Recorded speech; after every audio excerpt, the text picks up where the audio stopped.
C. The foreign reserve backing for the EC dollar remains strong. The average weekly backing ratio stood at 92.2% in 2022, above the statutory minimum requirement of 60%. The weekly ratio ranged from 89.4% to 95.30% in 2022. Since January 2023, the backing ratio, the ratio of foreign assets to demand liabilities at the ECCB, has averaged 91%.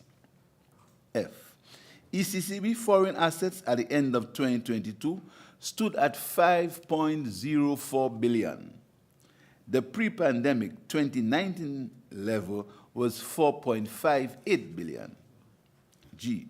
The ECCU had an import cover ratio, ICR, of 6.8 months at the end of 2022 relative to the 3-month benchmark. Having considered the state of monetary, fiscal, and credit conditions in the ECCU, the Monetary Council decided to maintain the minimum savings rate at 2% and maintain the central bank's discount rate at 2% for the short-term credits and 3.5% for long-term credit to governments. The minimum savings rate, the MSR, is the lowest rate that commercial banks can offer on savings deposits.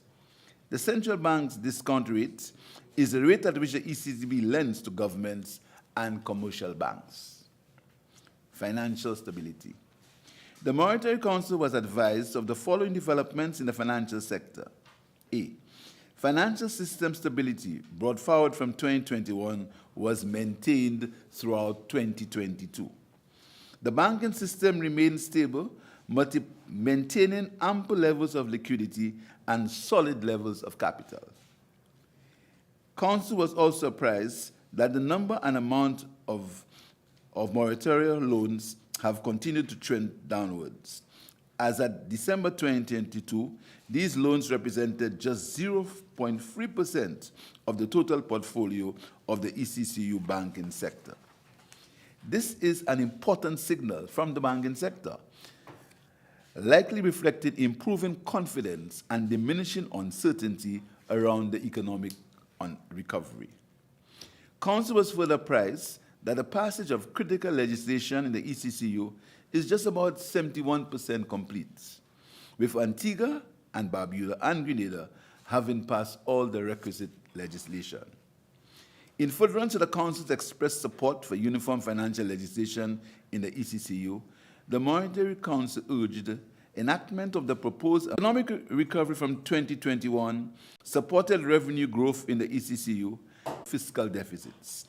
Alongside the economic recovery, there was some progress towards the regional debt targets. The ECCU governments continue to commit to reducing debt levels to 60% of GDP by 2035.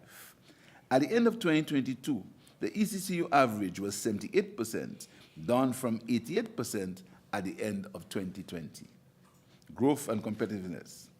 Council was informed that the economic growth in the ECCU strengthened to an estimated 8.9% in 2022, a 3.1% point improvement over the previous year when it was recorded at 5.8%. The total real value of GDP to ECCU is expected to return to the pre-pandemic 2019 level by 2023.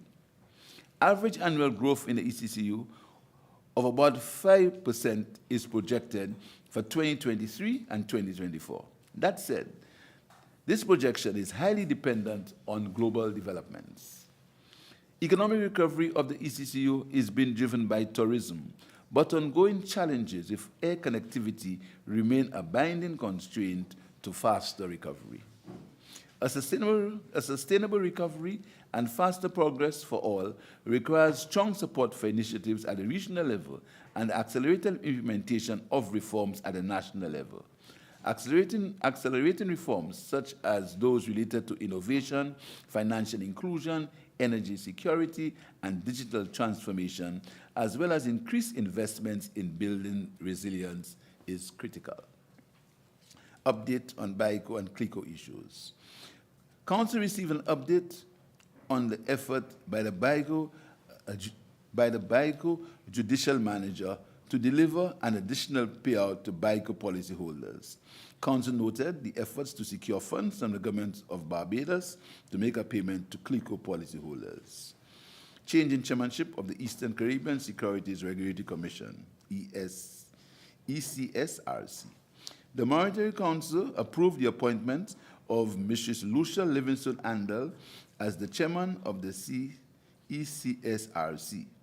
The Council also approved the appointment of Dr. Vincent Richard as the new deputy chairman of the ECSRC. Council agreed to the convening of the 105th meeting of the Monetary Council on Friday, 21st July 2023 in St. Vincent and the Grenadines. The 105th meeting will be presided over by the Honorable Camilo Gonzalez, Minister for Finance of St. Vincent and the Grenadines, who will assume the chairmanship of the Monetary Council on 21st July 2023. The Council welcomed its newest member, Dr. Irvin McIntyre, Deputy Prime Minister and Minister for Finance for the Commonwealth of Dominica, and the Council also offered its gracious thanks to former Council member, Prime Minister Roosevelt Skerrit, who served for an unbroken 19 years. Council members attending the meeting were the Honorable Philip J. Pierre, Prime Minister and Minister for Finance of St. Lucia, the Chairman, the Honorable Dr. Ellis L. Webster, Premier and Minister for Finance Anguilla, the Honorable Gaston Brown, Prime Minister and Minister of Finance Antigua and Barbuda, the Honorable Dr. Irvin McIntyre, Deputy Prime Minister and Minister for Finance for the Commonwealth of Dominica, the Honorable Deacon Mitchell, Prime Minister and Minister for Finance Grenada, the Honorable Joseph Easton Farrell, Premier and Minister for Finance of Montserrat, the Honorable Dr. Terence Drew, Prime Minister and Minister for Finance St. Christopher and Nevis, and the Honorable Camilo Gonzalez, Minister for Finance, St. Vincent and the Grenadines. I thank you.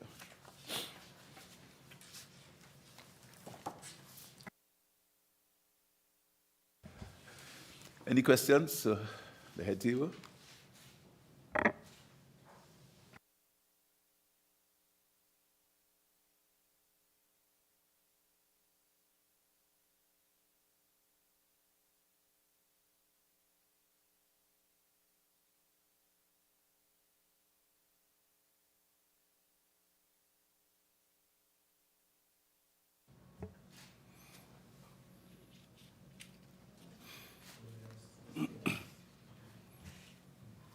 Les Roy Williams, SKNIS. We have been through a pandemic.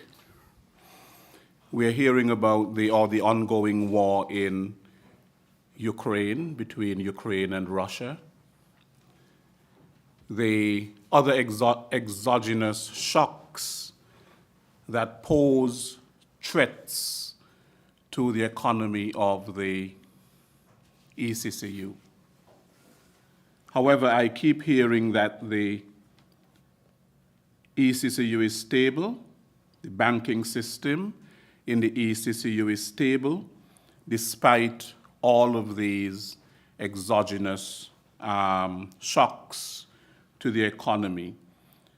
So I want to ask, especially the governor of the bank, what is the key to really keeping the banking system in the ECCU stable? Thank you, Chairman. Thank you, Mr. Williams. I think the key starts with the fact that the banking system went into the pandemic with buffers. So if you think about government, we talk about fiscal buffers. If you think about the individual, we talk about some savings for the rainy day. In the banking system, the banks went into the pandemic with higher levels of liquidity. In fact, sometimes we say we need to see the banks lend more money, make more loans. So they were very liquid. Secondly, adequate levels of capital. And capital is important because what capital does is the capacity to absorb shocks, even losses, and still remain a going concern and still remain stable and strong. And so the banks went into the pandemic with those buffers. The fact of the matter is that no bank, no licensee came or has come to the central bank for liquidity support during this period. That is a testament to the stability of our financial system. And even in the challenge with the moratorium, as you've heard from the chairman, most of those have now ended and people have resumed payments, or they've been restructured based on the current circumstances and a new payment regime has been agreed upon. So that is testament to that. And then the last thing I'd say is that the backdrop for all of this stability is in fact our strong exchange rate, or strong monetary union. The fact that, like the banks, we have, the central bank, the currency union, maintain very high levels of foreign reserves. So even during a period when we were not getting tourism receipts, when things were difficult for a while, we continue to see strong backing of the EC dollar. That gives confidence, and it's an environment in which others, banks, individuals, businesses can thrive. So the last 2 years have been difficult, but thankfully those buffers, those arrangements have proven the resilience of the region. And now we are on the recovery path. Thank you, Chair. Thank you.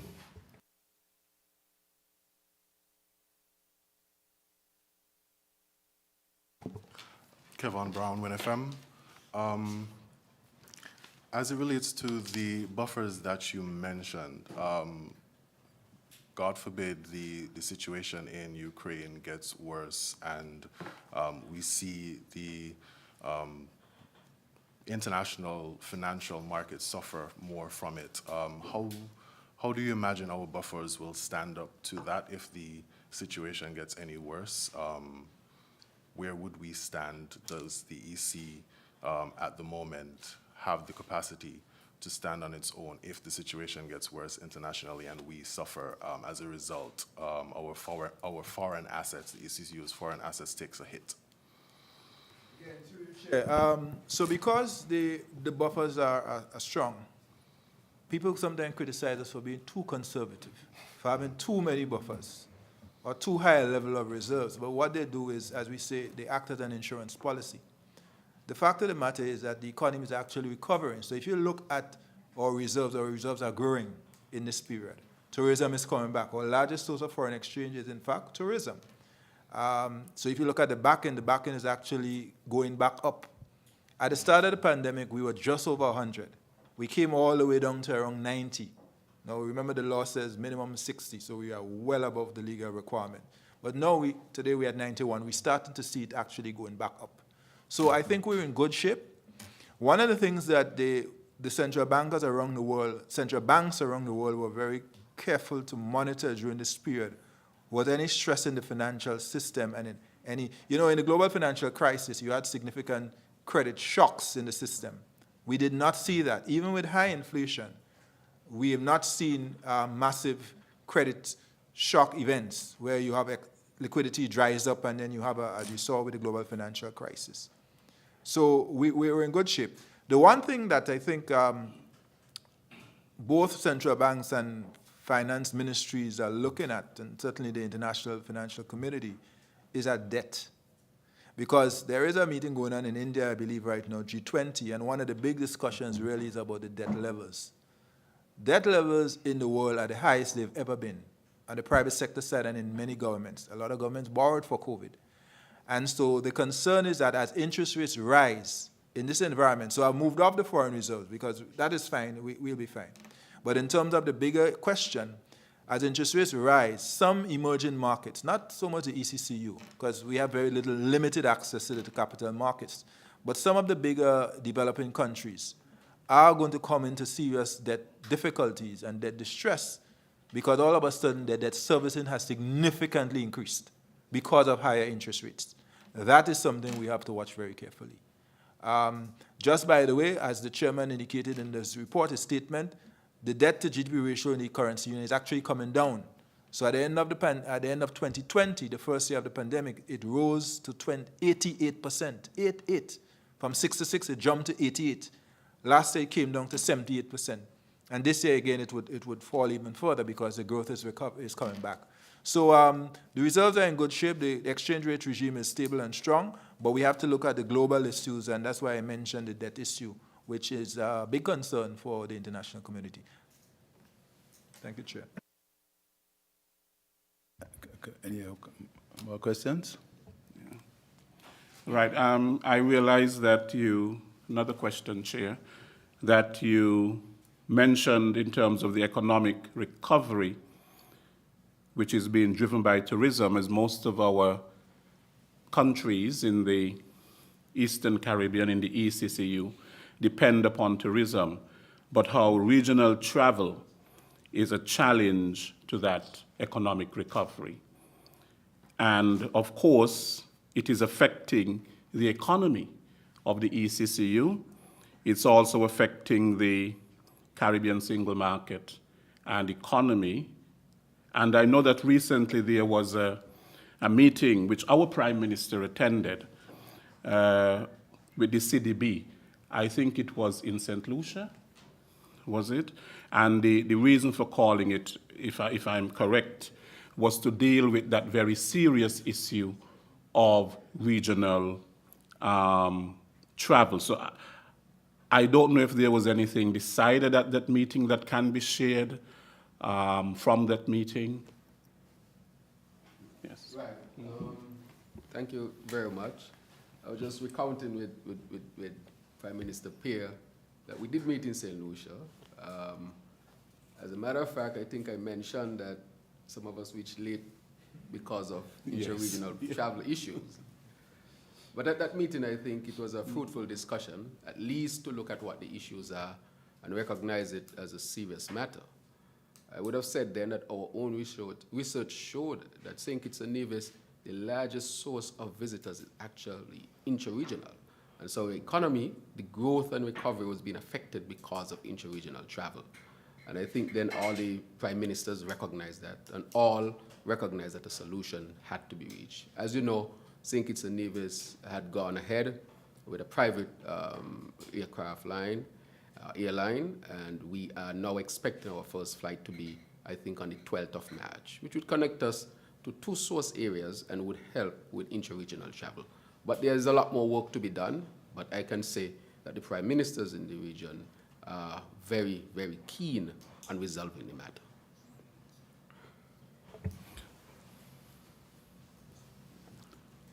Well, there is a consultancy which is being done by the Caribbean Development Bank, and they were given up to the 1st of May this year to come up with some kind of solution which governments can implement. It's going to be a roadmap that will involve the private sector working with what exists now, LIAT, in whatever form, but it's by the 1st of May they were asked to come up with some. So we're waiting for the 1st of May because the situation can't continue like that. I mean, sometimes to get to St. Kitts, you have to go to Miami. We have a meeting here tomorrow with some people from St. Lucia, and they have to leave to go to Miami, to sleep Miami tonight to come to St. Kitts. And we leave St. Kitts, go to Miami to sleep together in St. Lucia. So 2 days travel for a one-day meeting. That can't continue like that. So we hope by the 1st of May we'll have some sort of temporary solution, looking for a more lasting solution in the medium run. But work is being done on that. Still on the interregional travel issue, I know that taxation has been kind of a contentious issue as it relates to interregional travel. Was that one of the things that was spoken about? And possibly was the concept of maybe a across-the-board regional taxation if you're starting your journey in the Caribbean and ending it in the Caribbean, if it's a blanket taxation. Has any of that discussion been had? These discussions are ongoing, but taxation policy is normally an internal affair. The government decides on their own fiscal measures. But you see, many governments took loans to build the airports based on taxing, and they have to pay back these loans. So it may be difficult to get a uniform tax rate as it relates to air travel. But we need to look at everything is on the table. But I can't give you a definitive response to say, yes, taxation is going to be one of the measures, but everything is on the table. But what I can tell you is many governments have taken loans to build new airports or to improve on the airports based on taxes on air travel. But this is something that we are looking at, but there's nothing on the table as far as what direction they will take as far as taxation is concerned, but it is being looked at.